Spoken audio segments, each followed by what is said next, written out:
দর্শক, অবশেষে জুলাই সনদের ব্যাপারে প্রধান উপদেষ্টা জাতির উদ্দেশ্যে ভাষণ দিয়ে একটা সমাধানের পথ খোঁজার চেষ্টা করলেন এবং সরকার শেষ পর্যন্ত যে আদেশ এবং গেজেট প্রকাশ করা সেই আদেশটাও রাষ্ট্রপতির তরফ থেকে ঘোষণা করলো। তার মানে সরকার এ পর্যন্ত যেটা মনে হচ্ছে তারা সংবিধানের বাইরে যায়নি, কিন্তু গণভোট তো সংবিধানে নেই, তাহলে সেটা কোন আইনের ভিত্তিতে হবে? এবং জুলাই সনদের বাস্তবায়ন করতে গিয়ে যে সকল পদ্ধতির কথা সরকার বলল, সেই সকল পদ্ধতিও কি বর্তমান সংবিধানে আছে? সেগুলো সংবিধান বিরোধী হয়ে যাচ্ছে না? অনেক প্রশ্নের সমাধান হয়নি। আজকে প্রধান উপদেষ্টার জাতির উদ্দেশ্যে ভাষণকে কেন্দ্র করে অনেক আলোচনা ছিল। আমরাও আলোচনা করেছিলাম যে দুইটা ঘটনা ঘটতে পারে। একটা হচ্ছে আওয়ামী লীগের এই লকডাউন, আজকে যে লকডাউন হলো, সেই লকডাউনের প্রেক্ষাপটে বিভিন্ন রাজনৈতিক দলের দাবির প্রেক্ষাপটে সরকার নির্বাহী আদেশে আওয়ামী লীগকে নিষিদ্ধ ঘোষণা করার সিদ্ধান্ত নিতে পারে। আবার এটাও হতে পারে যে জুলাই সনদের যে রাজনৈতিক বিশৃঙ্খলা, সেই বিশৃঙ্খলার প্রেক্ষাপটে সরকার তার অবস্থান সিদ্ধান্ত আকারে বলতে পারে। শেষ পর্যন্ত একটাই সত্যি হলো যে জুলাই সনদ ব্যাপারে সরকার তার অবস্থান স্পষ্ট করলো এবং তার সিদ্ধান্ত জানিয়ে দিল। সিদ্ধান্ত যখন জানিয়ে দিল, তখন বিএনপি এবং জামাত কেউই কিন্তু খুশি নয়। এনসিপির পক্ষ থেকেও খুব একটা খুশির বার্তা আসেনি। কিন্তু জুলাই সনদের আদেশ যেভাবে গেজেট আকারে প্রকাশিত হলো, সেটার দিকে যদি আপনি একটু চোখ দেন এবং হা না ভোট, গণভোটে যে হা না অপশনে ভোট হবে, সেখানে 4টি যে প্রশ্নের কথা বলা হয়েছে, সেখানেও যদি আপনি চোখ দেন, তাহলে পরোক্ষভাবে জামাত এবং এনসিপিকে খুশি করার প্রবণতাই দেখা গেছে এই আদেশে। এখন কি হতে যাচ্ছে, কোন পরিস্থিতি চলতে শুরু করবে এখন, সেই আলোচনা করে বোঝার চেষ্টা করব এই ভিডিওতে। থাকবেন পলিটিক্স নিয়েই। মূলত জাতির উদ্দেশ্যে প্রধান উপদেষ্টা ভাষণ দিলেন এবং ভাষণের ব্যাপারে আমরা দেখলাম যে তিনি বললেন যে গণভোট নির্বাচনের দিনেই হবে, একই দিনে, অর্থাৎ বিএনপির যে দাবি, সেই বিএনপির দাবি মেনে নেওয়া হলো। বিএনপির দাবি যখন মেনে নেওয়া হলো, তখন গণভোটে কি অপশন আসবে? হা না ভোট হবে। সেই হা না ভোটে সরকার বলল যে সেখানে 4টি প্রশ্ন থাকবে। 4টি প্রশ্ন থাকবে, কিন্তু 4টি প্রশ্নের একই উত্তর দিতে হবে। অর্থাৎ আপনি যে প্রশ্নেই প্রশ্নটা 4টা ভিন্ন প্রশ্ন, কিন্তু উত্তরটা একই। মজার একটা ব্যাপার। 4টা প্রশ্ন উল্লেখ করলো সরকার, এবং 4টা প্রশ্ন উল্লেখ যখন করলো, তখন ব্যাপারটা এতটা মজার যে আপনাকে বলা হচ্ছে যে এই 4টা প্রশ্নের ভিত্তিতে আপনাকে ভোট দিতে হবে, হয় হ্যাঁ অথবা না। অর্থাৎ 4টার মধ্যে 3টাতে যদি আমি একমত হই, একটাতে যদি একমত না হই, তাহলে আমার কোনো অপশন নেই। 4টাতে আলাদা আলাদা ভোট দেওয়ার অপশন নেই। এ কেমন প্রশ্ন যে আপনি 4টা প্রশ্ন বলবেন, আবার বলবেন যে যে এই 4টা প্রশ্নের ভিত্তিতে আপনি হ্যাঁ অথবা না বলতে হবে, কোনো চয়েস করা যাবে না, কোনো প্রশ্নের আলাদা উত্তর দেওয়া যাবে না। এটা তো আমার মনে হয় যে এক ধরনের পাগলের প্রলাপ হয়ে গেল। আপনি প্রশ্ন দিতেন না, আপনি সরাসরি বলতেন যে জুলাই সনদের যেটা আমরা প্রস্তাব করেছি, সেই প্রস্তাবের পক্ষে আপনি নাকি বিপক্ষে আপনি, অথবা বলতেন যে জুলাই সনদের যে যে বিষয়ে ঐকমত্য হয়েছে, সেই ঐকমত্যের পক্ষে আপনি নাকি বিপক্ষে আপনি, হ্যাঁ অথবা না। এইভাবে বাক্যটা এক বাক্যে শেষ হলেই ব্যাপারটা আমার মনে হয় স্বাভাবিক হতো। এখন যে 4টা প্রশ্ন দেয়া হয়েছে, সেই 4টা প্রশ্ন পড়ে সেটা বুঝে ভোট দেওয়ার ক্ষমতা বাংলাদেশের কত পার্সেন্ট মানুষের রয়েছে, বাংলাদেশের কত পার্সেন্ট ভোটার এই 4টা প্রশ্ন ভোট দিতে গিয়ে পড়বেন, 10 মিনিট ধরে পড়বেন, পড়ে তারপরে ভোট দিবেন। এই ভোট প্রক্রিয়া, অর্থাৎ একদিকে যেমন জনগণ ওই মার্কাতে ভোট দেবে, ধানের শীষ, দাঁড়িপাল্লা, নৌকা তো থাকছে না, দাঁড়িপাল্লা অথবা শাপলাকলি, যে কোনো একটাতে ভোট দেবে। সেই ভোটের পাশাপাশি জুলাই গণভোটের হা না ভোট দিবে। হা না ভোট দিতে গিয়ে এই 4টা অপশন তাকে পড়তে হবে। পড়তে গিয়ে যে 10 মিনিট সময়, অর্থাৎ একটা ভোট কাউন্ট করতে, একটা ভোট দিতে যেখানে 1 মিনিটের কম সময় লাগার কথা ছিল, সেটা এখন 10 থেকে 15 মিনিট লাগবে। তো একজন ভোটার যদি 10 থেকে 15 মিনিট সময় ব্যয় করে, তাহলে কত পার্সেন্ট ভোট কাস্ট করা সম্ভব, সেই ব্যাপারটাও, সেই ইকুয়েশনটাও সরকার করে দেখেছে কিনা, ভেবে দেখেছে কিনা, নাকি সরকারের মধ্যে এক গাদা মানে মানে উর্বর মস্তিষ্কের নামে এক গাদা কি বলবো যে অনুর্বর মস্তিষ্কের মানুষজন এই সিদ্ধান্ত নিয়ে চলেছেন, সেই ব্যাপারগুলো ঘটছে কিনা। কোন চারটা প্রশ্ন বললো যেগুলো আপনারা হয়তো অনেকেই মনোযোগ দিয়ে মানে পড়েননি কিংবা শুনেননি কিংবা বুঝেননি। চারটা প্রশ্ন গণভোটে এভাবে পুরো একটা পৃষ্ঠায় এটা লেখা থাকবে, তারপরে আপনাকে বলা হবে যে হ্যাঁ অথবা না ভোট দেন। কি চারটা সেই প্রশ্ন? 1 নম্বর হচ্ছে নির্বাচনকালীন সময়ে তত্ত্বাবধায়ক সরকার, নির্বাচন কমিশন এবং অন্যান্য সাংবিধানিক প্রতিষ্ঠান জুলাই সনদে বর্ণিত প্রক্রিয়ার আলোকে গঠন করা হবে। ভালো কথা। 2 নম্বর, আগামী সংসদ হবে 2 কক্ষ বিশিষ্ট।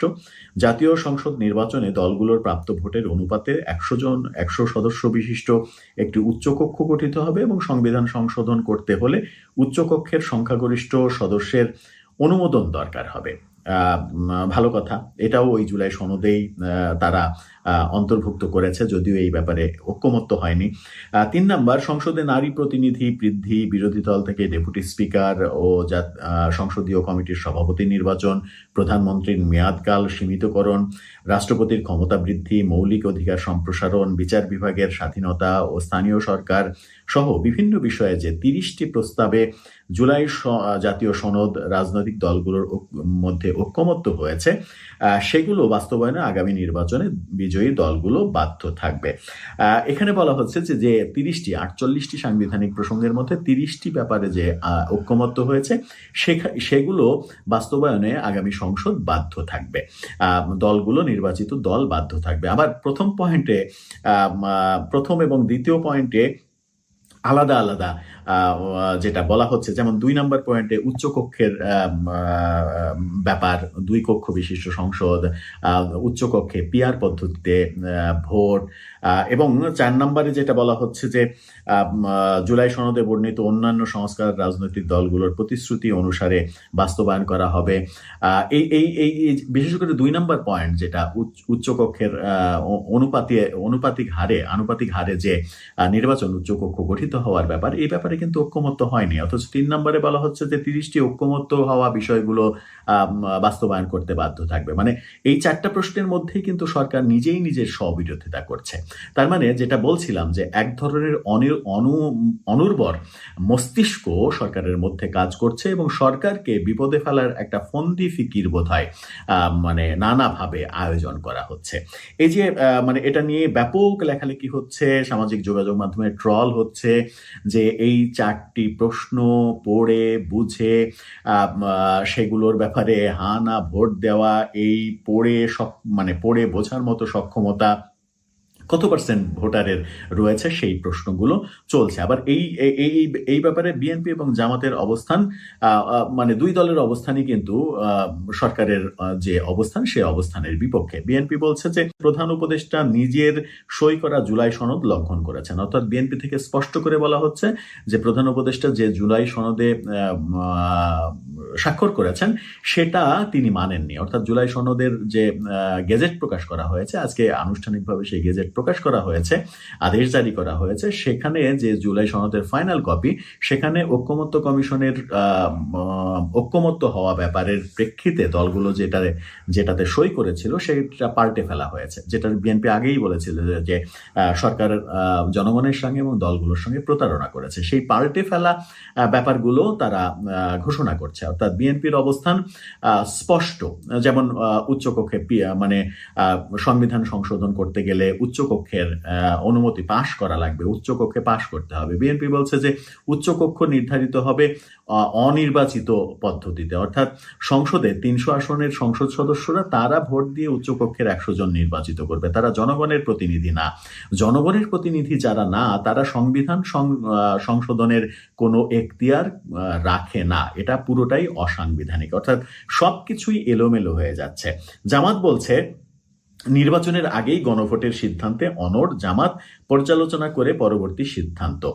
জামাত এবং এনসিপির মানে এই রহস্যজনক অবস্থান এটা বলে দিচ্ছে যে সরকার গণভোটের ব্যাপারে যে প্রস্তাবনা দিয়েছে এবং জুলাই মানে যে সনদ গেজেট আকারে প্রকাশ করেছে, সেই গেজেট আকারে প্রকাশ করাতে জামাত এবং এনসিপি খুশি, এবং গণভোটের যে 4টা প্রশ্ন, সেই 4টা প্রশ্নেও জামাত এবং এনসিপি খুশি। গণভোটে স্পেসিফিক ভাবে একই কথা বারবার এনে 4টা প্রসঙ্গ কেন আনা হলো সেটা আমার মনে হয় যে আপনি যদি নিয়ে আসেন শুধুমাত্র মানে একটা প্রশ্নই নিয়ে আসেন, যেখানে 3 নম্বর পয়েন্টের শেষের দিকে বলা হয়েছে যে 30টি প্রস্তাবে জুলাইয়ের জাতীয় সনদ রাজনৈতিক দলগুলো ঐক্যমত্য হয়েছে, যে 30টি প্রস্তাবে, সেই 30টি প্রস্তাবের প্রেক্ষাপটে আপনি এটার পক্ষে নাকি বিপক্ষে, হ্যাঁ অথবা না, সেটাই লিখলেই ভালো হতো। অথচ 4টা পয়েন্টে সরকার বারবার পেঁচিয়েছে, একই কথা বারবার বলেছে এবং একই কথা বারবার বলার প্রেক্ষাপটে তারা স্ববিরোধিতা করেছে। একদিকে গেজেট প্রকাশ করছে যেটা সেটাতে ঐক্যমত্য হয়নি, বিএনপি অভিযোগ করছে যে ঐক্যমত্য না হওয়া ব্যাপারগুলো গেজেটে নিয়ে আসছে, এবং ভয়াবহ ব্যাপার যেটা হয়েছে সেটা হচ্ছে যে সাংবিধানিক সংস্কার কমিশন তৈরি করা হবে সংসদ নির্বাচনের পরবর্তীতে। কিন্তু সেখানে প্রশ্ন থাকে, সাংবিধানিক সংস্কার কমিশন কে তৈরি করবে? এটা প্রফেসর ইউনূস সরকার তৈরি করবেন? কাদেরকে সংবিধান সংস্কার কমিশনের মেম্বার করা হবে, কাকে সভাপতি করা হবে, এই সিদ্ধান্ত কে নেবেন? প্রফেসর ইউনূস সরকার নেবেন নাকি অন্য কেউ নেবে, অন্য কোনো রাষ্ট্র থেকে কেউ নেবে? সেটা কিন্তু পরিষ্কার নয়। আবার বলা হচ্ছে যে এই সাংবিধানিক পরিষদ ডক্টর আলী রিয়াজের যে প্রস্তাবনা যে 270 দিনের মধ্যে যদি তারা বাস্তবায়ন করতে না পারে তাহলে অটোমেটিকলি সংবিধানে ইনক্লুডেড হয়ে যাবে, অথচ সেটাকে পরিবর্তন করে নতুন আরেকটা মানে ফাওড়া সামনে নিয়ে আসা হচ্ছে। সেটা বলা হচ্ছে যে এই সাংবিধানিক পরিষদের মেয়াদ হবে 6 মাস, 6 মাসের মধ্যে তারা এটা বাস্তবায়ন করবে, পরবর্তী মাসে 7ম মাসে গিয়ে উচ্চকক্ষ গঠিত হবে, এবং এই সাংবিধানিক পরিষদের পাশ করা এরাই সংবিধান সংস্কারের ব্যাপারগুলো সব পাশ করবে। এই পাশ করা ব্যাপারে এটাকে সংবিধান হিসেবে গৃহীত হওয়ার জন্য আর কারো অনুমোদন প্রয়োজন হবে না, অর্থাৎ সংসদে যে 2/3 সংসদ সদস্যের ভোট লাগে সেই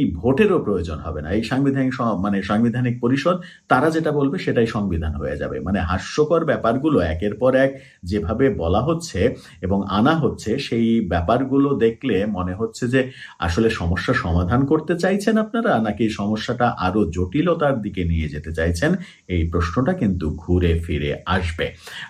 লকডাউনের দিকে অনেকে বলছেন যে লকডাউনের দিনে লকডাউন যখন আওয়ামী লীগের লকডাউন যখন এক ধরনের অঘোষিতভাবে সরকারের বিভিন্ন কার্যক্রমের মাধ্যমে ঢাকা শহর ফাঁকা হয়ে গেল, আওয়ামী লীগ এখন বাহবা পেতেই পারে যে লকডাউন সফল হয়েছে, সেরকম একটা মুহূর্তে লকডাউনের এই প্রসঙ্গটাকে আলোচনার এই ব্যাপারটাকে, আলোচনার উত্তাপটাকে ভিন্ন দিকে প্রবাহিত করার জন্যই প্রধান উপদেষ্টা এই দিনটিকে বেছে নিয়েছেন জাতির উদ্দেশ্যে ভাষণ দেওয়ার জন্য, এবং এই দিনটিতে যেন নতুন আলোচনা শুরু হয়, লকডাউনের আলোচনা যেন থেমে যায়, এটাই সরকারের কৌশল ছিল। এই কথাটাও অনেকে বলছেন। যাই হোক, সরকারের ভাবনা সরকারের কাছে, সমস্যা সমাধান হলেই ভালো। এখন গণভোট নির্বাচনের আগে না হলে জামাত মানে কিনা, জামাতকে এবং এনসিপিকে খুশি করার চেষ্টা গেজেট প্রকাশের মাধ্যমে সরকার করেছে। আবার গণভোটের প্রশ্ন যে 4টা, সেই 4টা প্রশ্ন সামনে এনে সরকার কিন্তু তাদেরকে পরোক্ষভাবে খুশি করা, এবং বলা যায় যে শুধুমাত্র বিএনপির নির্বাচনের দিন গণভোট হবে এই ইস্যুটা মেনে নিয়ে বাকি সবই এনসিপি এবং জামাতের যে অবস্থান, সেই অবস্থানগুলোকেই এক ধরনের সরকার বাস্তবায়ন করার ঘোষণা দিল। এখন পরিস্থিতি কোন দিকে যাবে? বিএনপি কি এটা মানবে, কিংবা বিএনপি কি এটা মেনে নিয়ে তারা সামনের দিকে এগোতে পারবে? সেরকম অবস্থা কি তাদের রয়েছে? এই প্রশ্নগুলো থেকেই যায়। দর্শক, আপনার কি মনে হয়?